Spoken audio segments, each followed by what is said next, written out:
ఓం నమో భగవతే శ్రీ రమణాయ. చాలా సంతోషం నాయన. మహర్షుల వారిని దర్శించడానికి వచ్చిన వాళ్ళల్లో ఎన్నో వింత వింత ప్రశ్నలు వేస్తారు. శాస్త్రాలు బాగా చదువుకుంటారు, దాన్ని సరిగా అవగాహన లేని కారణం చేత శాస్త్రాల మీద కూడా చర్చలు వేస్తూ ఉంటారు, ప్రశ్నిస్తూ ఉంటారు. అటువంటిదే ఒక ప్రశ్న అడుగుతున్నారు, భగవాన్ మీరు అసలు పరిణామవాదాన్ని నమ్ముతారా, మీ అనుభవం ఏమిటి అని అడిగారు.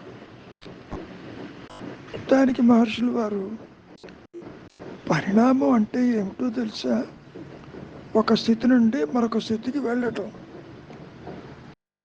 భేదాన్ని ఒప్పుకోనప్పుడు పరిణామం ఎక్కడ, మార్పు ఎక్కడుంది? ఉన్నది ఒకటే సత్యం కదా, దానిలో ఏ మార్పు లేదే.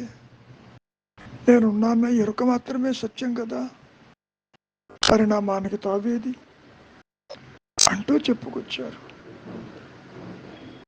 ప్రశ్నించేవారు అంతటితో ఆగటం లేదు. వారికి ఏది అనుకూలమో ఆ ప్రశ్నలు మాత్రమే తీసుకుని అడుగుతూ ఉంటారు.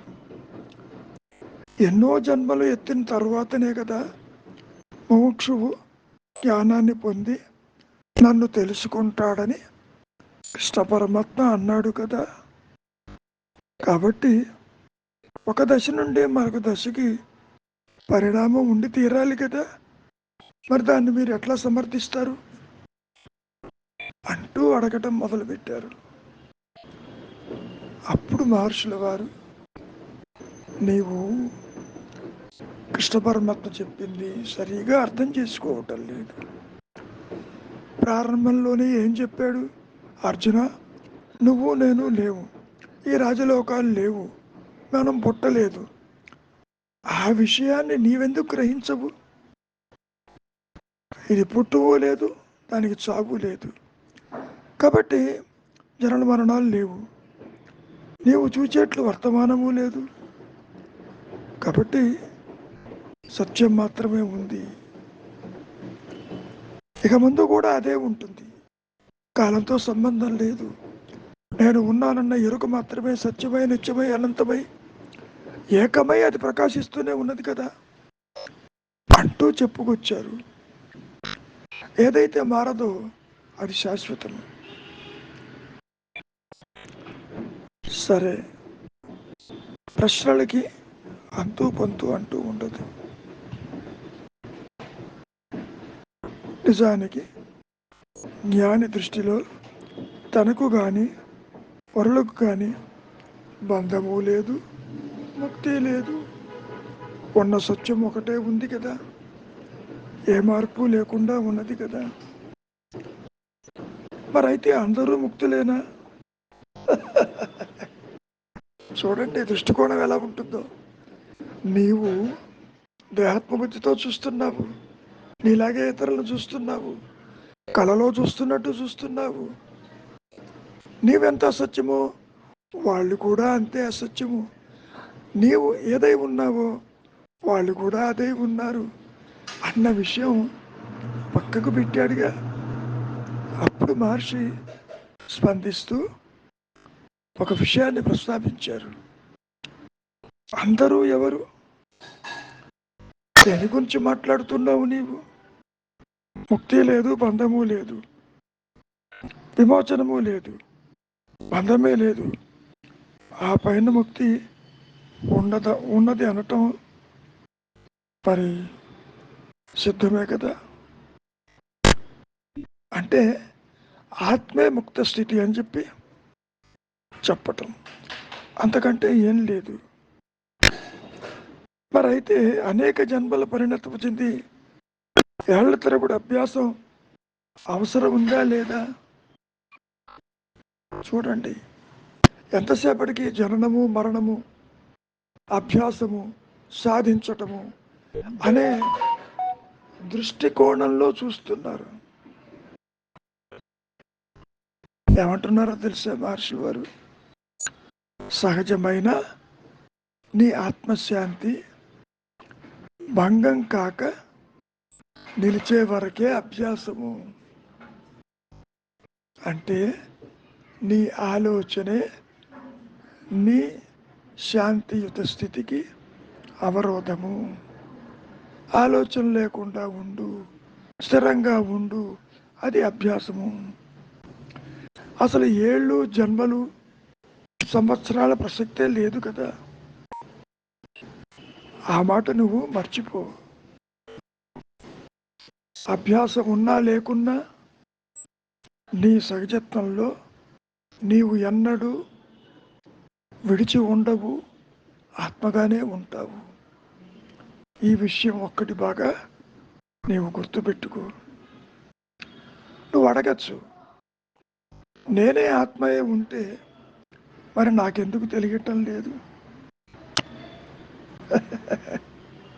ఇందాక అడిగినవన్నీ ఇప్పుడు ఇంకో రూపంలో అడుగుతున్నావు. ఈ ప్రశ్న ఎందుకు వచ్చిందో తెలుసా? అభ్యాస సందర్భంలో వచ్చింది. నీవు సాధించాలనుకుంటున్నావు, సాధించేది కాదు. నీవు ఇప్పుడు కూడా అదే ఉన్నావు. ఎవరు దేన్ని సాధించాలి? నీవా దేహము కాదు, మనస్సు కాదు, బుద్ధి కాదు, ఇంద్రియాలు కాదు, ఏది కాదు. నీవు ఆత్మవేను. కాబట్టి నీకేదో అభ్యాసం అవసరం అని తెలుస్తూ ఉంది. ఈ ప్రశ్నలు, సంశయాలు తల ఎత్తని స్థితిలో నీవెందుకు ఉండరాదు? అదే నీ సహజ స్థితి. నీవు నీవుగా నిలిచి ఉన్న స్థితిలో మరి ప్రశ్నలకి తావులేదు కదా. ఒక విచిత్రాన్ని ప్రతి ఒక్కరూ భావిస్తూ ఉంటారు. దేవుడు అక్కడ ఉన్నాడని, ఇతరులు ఉన్నారని, సృష్టి ఉన్నదని, జనన మరణాలు ఉన్నాయని, ఎంతో సాధన చేస్తేనే తప్ప ముక్తి లభించదని, ఇటువంటి ధోరణి కలిగిన వారు కోకల్లులుగా మహర్షుల వారిని దర్శించడానికి వస్తూ ఉంటారు. వారు ఏదైనా ఉపాయం చెబుతారేమో, సాధనా మార్గం చెబుతారేమో అని. ఊరక ఉండుటే శ్రేయస్కరం అంటారు, మౌనమే శరణ్యం అంటారు. నీవు ఇప్పుడు కూడా ఆత్మవేను, ఎరుకవేను, ఏది కొత్తగా రాదు అని ఎంత చెప్పినా నన్ను ఏం చేయమంటారు అనే ప్రశ్న మిగిలే ఉంటుంది. కారణం, సాధించేదన్న భావన మహర్షులు వారిని దర్శించడానికి వచ్చిన వాళ్ళల్లో ఉండి తీరుతుంది. ఎంత చెప్పినా వాసనా ప్రభావము చేత సాధించేది కావాళ్ళు. జగత్తు సత్యమని, పుట్టుక సత్యమని, మరణం సత్యమని ఎన్నో జన్మలు ఎత్తితేనే కానీ ముక్తి రాదన్న భావనకి కట్టుబడి ఉంటారు 100కి 150%. ఇక్కడ ఒక విషయాన్ని చాలా స్పష్టం చేస్తున్నారు మహర్షులు వారు. ఆయన భగవంతుడు ఉన్నాడో లేదో ఎవరికి తెలియదు. దైవము మానవుని యొక్క సృష్టించాడు, మానవుడు దైవాన్ని సృష్టించాడు. ఈ ఇద్దరూ కూడా అంటే దైవము, మానవుడు నామరూప కల్పనలో మరి భాగస్వాములే కదా.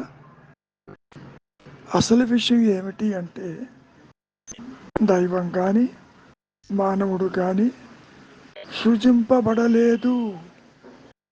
ఈ విషయాన్ని అర్థం చేసుకోవటానికి ప్రయత్నం చెయ్యండి. జీవుడు కానీ, జగత్తు కానీ, ఈశ్వరుడు కానీ అటువంటిది ఏదీ లేదు. ఉన్నది ఎరుక మాత్రమే. అనుగ్రహం చేత ఆ ఎరుక తనకు తానుగా ప్రకాశిస్తూనే ఉన్నది. నీవు అనవసరంగా వాసనపూరితమైన జీవితాన్ని గడపటానికి ఇష్టపడతావు కాబట్టి ఆత్మజ్ఞానం కూడా సాధించేది కావాలేమో. నీ దగ్గర లేనిది సంపాదించాలి అంటే కష్టపడతావు, కర్మలు ఆచరిస్తావు, కర్మ ఫలితాల కింద పొందుతావు, మంచి కానీ చెడు కానీ. అటువంటి దృష్టికోణంతో చూస్తారు ప్రతి ఒక్కరూ కూడా. కాబట్టి నాయన విచారించండి, నిరుత్సాహపడవద్దు. మహర్షి వాక్కులు అర్థం చేసుకోవటానికి చిరు ప్రయత్నం చెయ్యండి. మంచిది. మౌనమే నీ సహజత్వం.